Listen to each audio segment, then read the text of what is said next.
కొంతమంది విశ్వాసం మనకు ఆశ్చర్యాన్ని కలిగించింది. మన విశ్వాసం వాళ్ళ విశ్వాసంతో పోల్చి చూసుకుంటే మనం ఎక్కడ అట్టడుగున ఉన్నట్టు ఉంటుంది, వాళ్ళేమో తారాస్థాయిలో ఉన్నట్టు ఉంటుంది. విశ్వాస విషయంలో దేవుణ్ణి విశ్వసించి, దేవుణ్ణి నమ్మి, దేవుణ్ణి వెంబడించి, దేవుని దగ్గర నుండి పొందుకునే విషయాలు.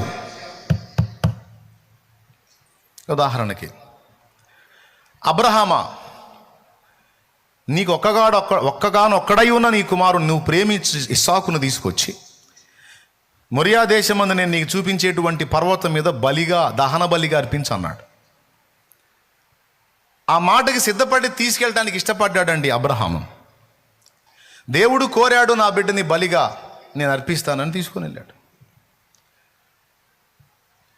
నేను అంటున్నాను, విశ్వాసం అంటే అసలు నిజంగా నేను ఆ పొలం రావాలనుకున్నాను అన్నయ్య, దేవుడు దయ వల్ల విశ్వాసంతో ప్రార్థన చేశాను, అద్భుతం చేశాడా.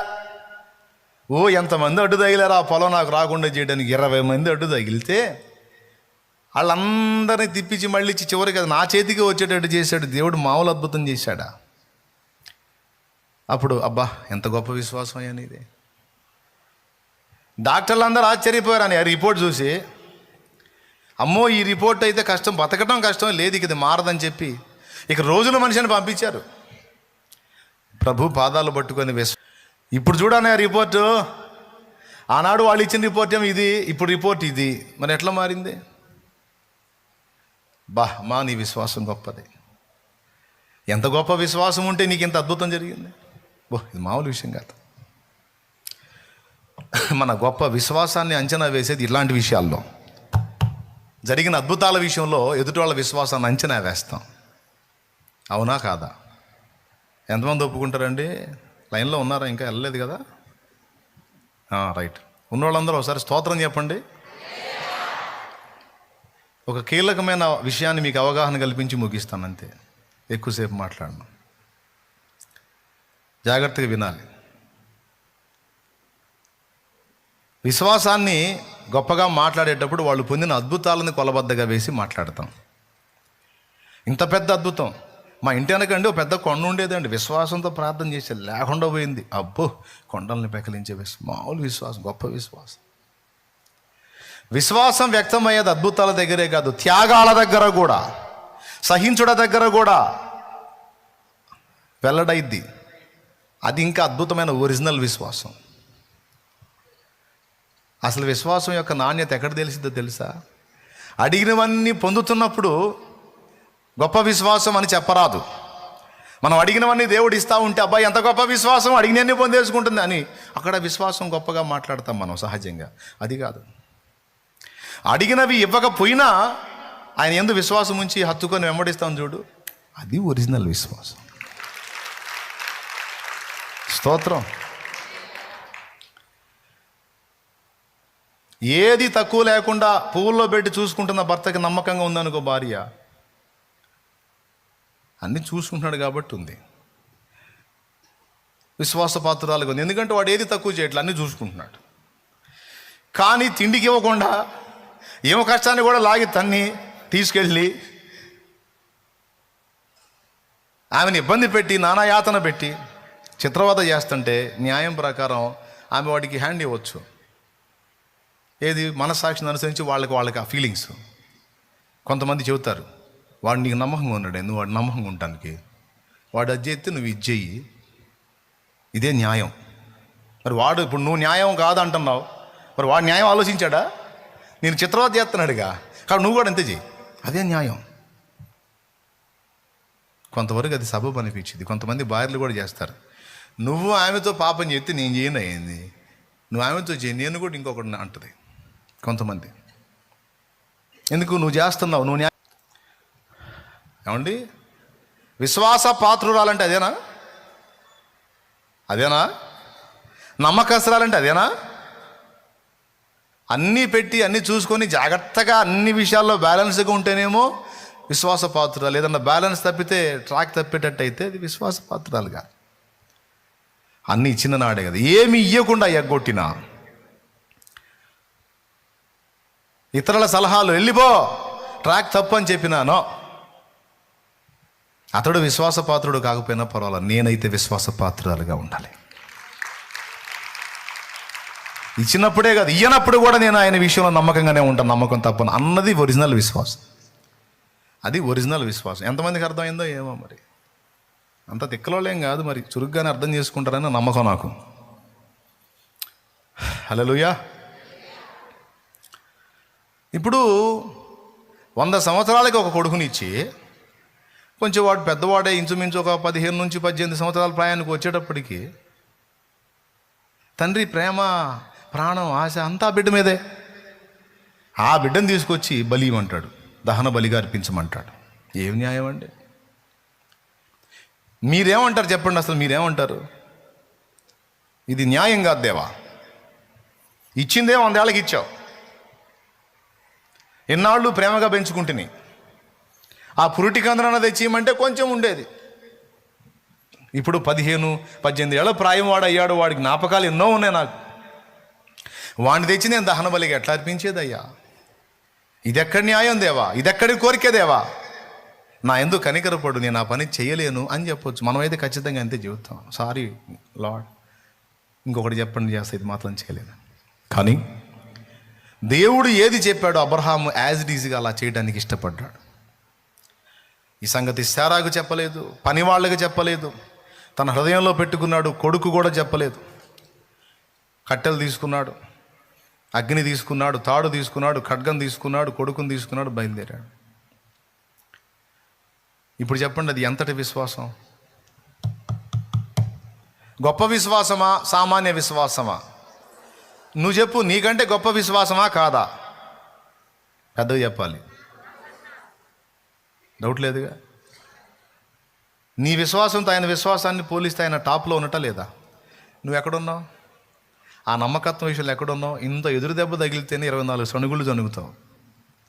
ఇంత ప్రతికూలత వస్తేనే ఏం గొనిగినా గొనుగుతావు.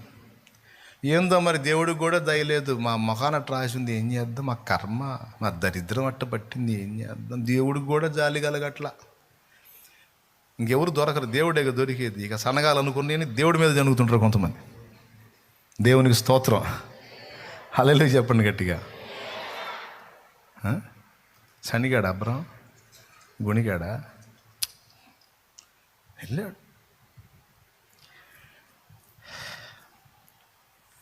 పనోళ్ళని కొండ కింద ఆపాడు, ఇక్కడే ఉండండి మీరు, నేను ఇస్సాకు ఇద్దరం వెళ్ళి యెహోవాకు మ్రొక్కి తిరిగి వస్తాం అన్నాడు.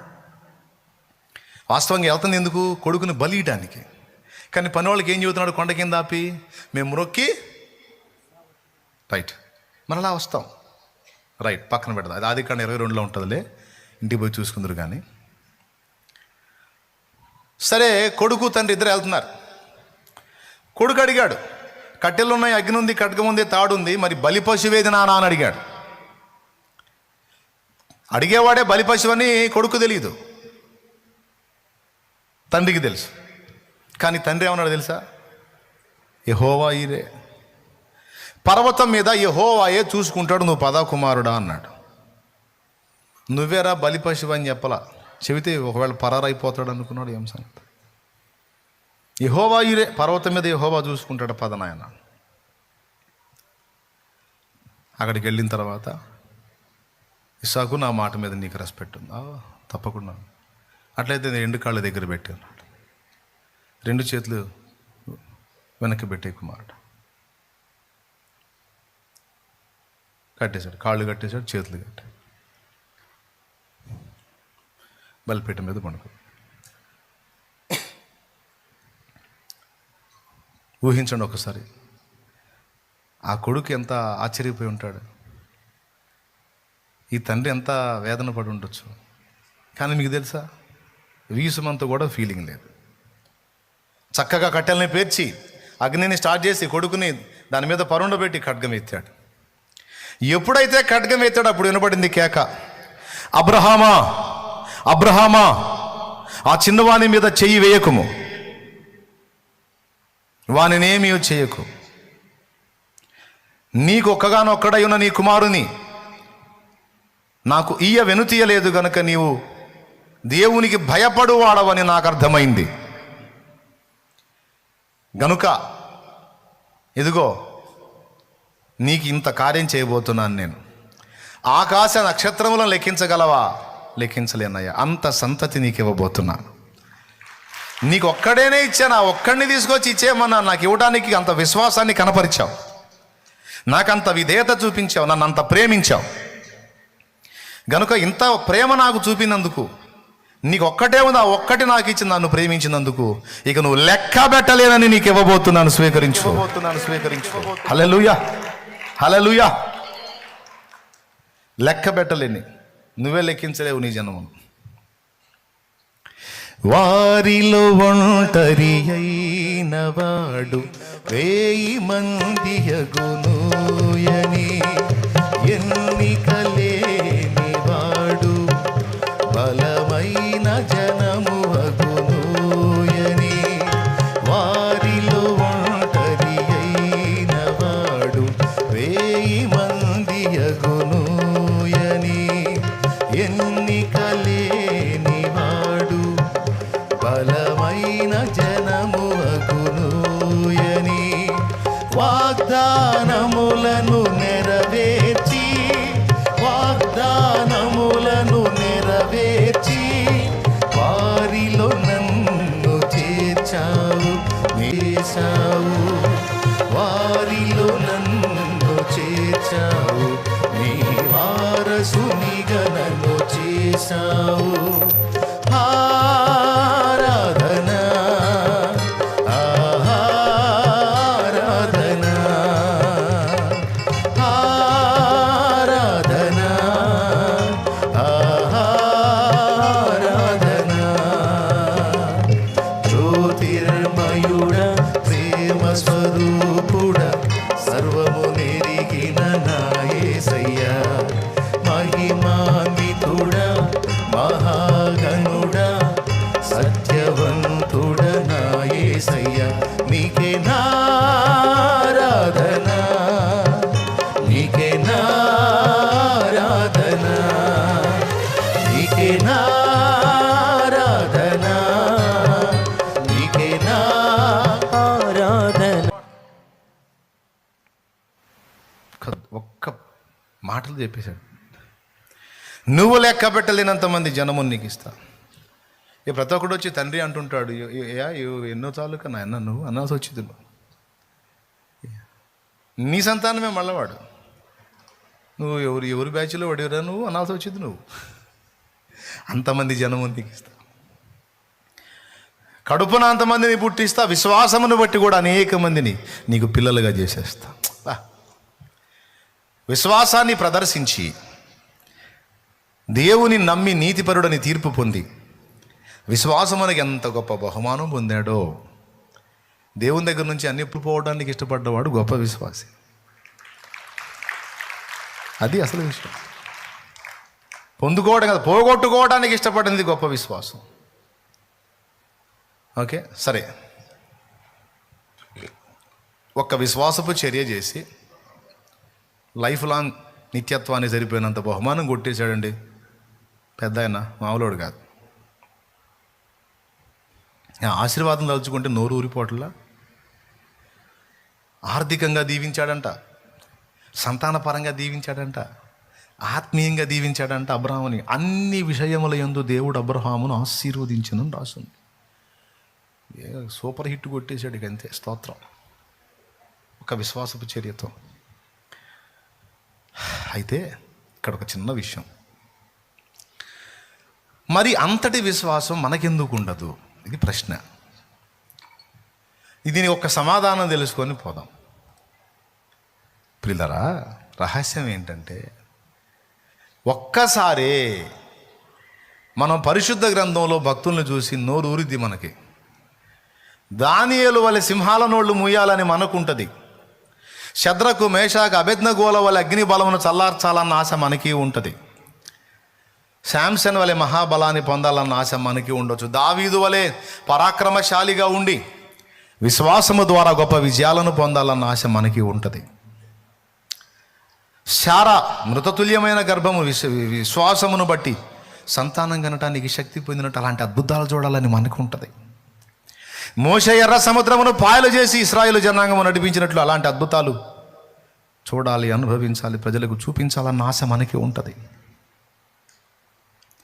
మృతులను సజీవులుగా లేపినటువంటి ఏలియా, ఎలీషా, పౌలు, పేతురు, ప్రభు వలె మనకు కూడా అలాంటి కార్యాలు చేయాలి, చూడాలని ఉంటుంది. ఏమంటే ఎంతమంది లైన్లో ఉన్నారా? పేతురు నీడ పడితే రోగులు బాగుపడ్డారండి. పోతా నీడ తగిలితే బాగుపడ్డారు. పౌలు చేతి వస్త్రం తగిలితే రోగులు స్వస్థత పొందారు.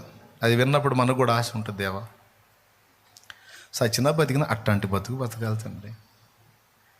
ఆ దరిద్రుడు నీడ కూడా పడకూడదు, మన మీద అనుకోకూడదు. ఆయన నీడ పడితే చాలరా బాబు అనుకోవాలి తండ్రి అని ఆశ ఎవరికి లేదు?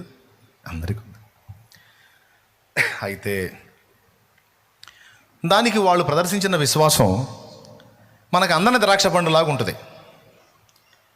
అప్పుడప్పుడు డౌట్ వస్తుంటుంది, వాళ్ళంత కార్యాలు చేయకపోయినా కనీసం కొంతైనా చూడగలమా, చేయగలమా? అవునా? డౌటు. అయితే ఇక్కడ పాయింట్ ఏంటంటే, దేవుడు ఈరోజు మనకిస్తున్న ఒక అద్భుతమైన సమాధానం. నువ్వు చూడగలవు, నువ్వు చేయగలవు. అయితే దానికి ముందు నేను నిన్ను సిద్ధపరచాలి, నీకు విశ్వాసాన్ని నేర్పాలి. అది దేవుని మాట. విశ్వాసానికి కర్త, దాన్ని కొనసాగించువాడునైన యేసు అనుంది. విశ్వాసానికి మూలం ఆయనే.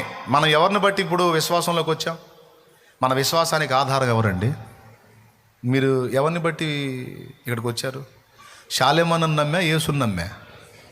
సో మీ విశ్వాసానికి మూలం ఎవరు? రైట్. విశ్వాసానికి కర్త ఆయన. కర్త ఆయనేనట, కొనసాగించువాడు ఆయనేనట.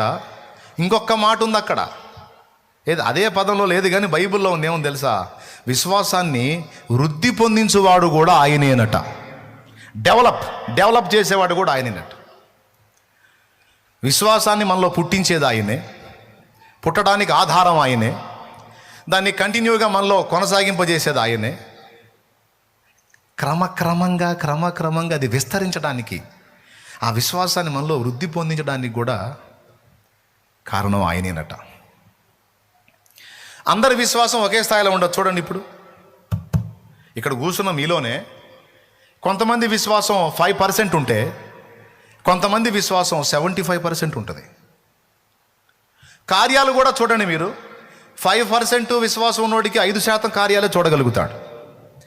75% విశ్వాసం కలిగిన వాడు దేవుని వెంబడించటం, దేవుని కార్యాలు నెరవేర్చడం, దేవుని దగ్గర నుండి పొందడం కూడా అలానే ఉంటుంది. దీనికి కారణం ఏంటంటే,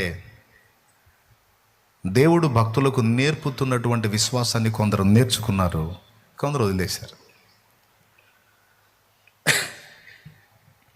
దేవుడు నేర్పుతాడు విశ్వాసాన్ని. ఇది వింతైన మాట్లాడలేదు, కొత్తగా లేదు. విశ్వాసాన్ని నేర్పటం ఏంటి? నిజమే. ప్రభువా మా విశ్వాసమును వృద్ధి పొందించుమని వాళ్ళు అడిగారు. ఆవగింజంత విశ్వాసం మీలో ఉంటే కొండను చూసి ఆవగింజంత చూపించాడు. అంటే ఆవగింజంత అణువు కంటే పెద్ద సైజు. అంటే మనకి ఇక్కడ కనపడే ఆవగింజ పెద్దది, కానీ ఇశ్రాయేల్ ఆవగింజ ఎంత ఉంటుందో తెలుసా? మర్రిగింజ కంటే చిన్నది, లేదా ఇంచుమించు మర్రిగింజ ఎంత ఉంటుంది. కానీ ఆవగింజను ఎందుకు చూపించాడంటే, అది రౌండ్. పరిపూర్ణ విశ్వాసము, కొండను లేపగలిగే విశ్వాసాన్ని ఏమన్నాడంటే పౌలు, 1 కొరింథీ పత్రిక 13:1 కొండలను పెకలించాలంటే పరిపూర్ణ విశ్వాసం కావాలి అన్నాడు. యేసు ప్రభు కొండను లేచి అవతల పడమనే కాడ ఏం చూపించాడు? పరిపూర్ణాన్ని చూపించాడు, అంటే ఆవగింజని. మనకి గణిత శాస్త్రంలో పూర్ణ సంఖ్య అని దేన్ని అంటారు? పూర్ణం అని దేన్ని అంటారు చెప్పండి?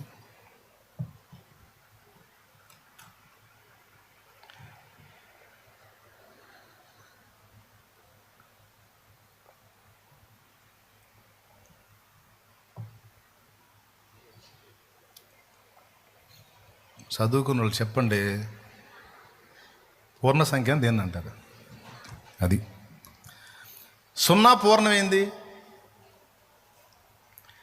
సున్నాని పూర్ణ సంఖ్యతో పోల్చడం, పూర్ణాన్ని సున్నాతో పోల్చడం ఏంటంటే, వినండి. సున్నా, మీ పెన్నుది, మీ దగ్గర చేతిలో పెన్ను ఉంటే, పేపర్ ఉంటే, ఒక చిన్న డాట్తో స్టార్ట్ చేసి సున్నాని గీయండి. ఒక చిన్న చుక్కతో స్టార్ట్ చేసి సున్నాని గీయండి. ఎక్కడి నుంచి అయితే నువ్వు తీసుకొచ్చి మొదలు పెట్టావో చివరికి అక్కడే ముగుస్తుంది. ఓకే, అందులో కట్టింగ్లు ఉండవు. నువ్వు ఎక్కడి నుంచి రౌండ్ స్టార్ట్ చేసావో తిరిగి తిరిగి తిరిగి కంప్లీట్ అయ్యి అక్కడికి వచ్చింది. దాంతో జంక్షన్ అయింది. అంటే సగం గీసి ఆపితే అపరిపూర్ణం, స్టార్ట్ చేసిన దగ్గరికే మళ్ళీ రౌండ్ కొట్టి అక్కడికి వచ్చి ల్యాండ్ అయితే పరిపూర్ణం. అందుకు ఆవగింజ షేపును చూపించి పరిపూర్ణ విశ్వాసం కావాలా కొండలు వేసి పడాలంటే అన్నాడు. ఇదిగో ఫింగర్ మీద ఆవగింజ ఉంది చూడండి, రౌండ్. సున్నాని గీస్తే అంతే గీస్తావు, ఆవగింజ షేపు కూడా రవ్వుండు చూడండి. ఇంకా చాలా వరకు గింజలన్నీ అంత షేపులో ఉండవు. ఆవగింజ ఫుల్ రౌండు, ఇక పెసర గింజ, కంది గింజ, ఏ గింజన్నా చూడు పూర్తి రౌండ్ ఉండి ఏదో షేపులు మార్పులు ఉంటాయి. కానీ ఆవగింజ మాత్రం పర్ఫెక్ట్ పరిపూర్ణంగా కనపడింది. దేవునికి మహిమ. జొన్న గింజ కూడా బాగానే అట్లే ఉంటుంది, కానీ కాదు, ఒక పక్క కోండ ఉంటుంది జొన్నకి. సజ్జ, పెసర, మిను, కంది, దాదాపు మనకు తెలిసిన గింజలన్నీ కూడా షేపులు మారుతూ ఉంటాయి. కానీ పరిపూర్ణమైన రౌండ్ని మనకు చూపించే గింజ, ఇంకా కొన్ని గింజలు ఉంటే ఉండొచ్చు, మనకు బాగా మన ఇంట్లో వంటశాలలో దొరికే గింజల్లో మనకు పరిపూర్ణం అనే గింజ కావాలంటే ఆవు గింజే. స్తోత్రం. ఎంతమంది ఒప్పుకుంటారు? అంటే పరిపూర్ణం అంటే